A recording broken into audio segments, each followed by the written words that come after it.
حضور صلی اللہ علیہ وسلم نے فرمایا ہے کہ جب کوئی قبر میں جاتا ہے تو وہاں بھی ماں باپ کی دعاؤں کا، بہن بھائی کی دعاؤں کا انتظار کرتا ہے، کوئی دعا مانگے سونی کر کے۔ اب آپ یقین کریں کہ وہ ایک خاص رسم ہے، پیروں نے بھی دعائیں رٹ لی ہیں، وہ پکی رٹی رٹائی کیسٹ ہے،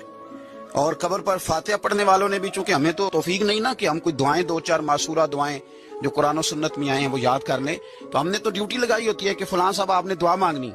اور خدا نہ خواستہ اگر امام صاحب چلے جائیں جنازے کی تکمیل کے بعد اور وہ قبرستان نہ ہے تو پھر تو شاید پرچیاں ڈالنی پڑیں کہ دعا کون کرائے گا، ذوق نہیں۔ لیکن حضرت عوف بن مالک رضی اللہ تعالیٰ عنہ فرماتے اس رنگ میں حضور دعا مانگتے قبر پہ کھڑے ہو کے۔ حضرت طلحہ بن برا کی قبر پر پتہ ہے نبی پاک نے کیا دعا مانگی؟ حضور فرمانے لگے میرا طلحہ، اللہ تیری بارگاہ میں آیا ہے، جب میرا یہ غلام تجھ سے ملے نا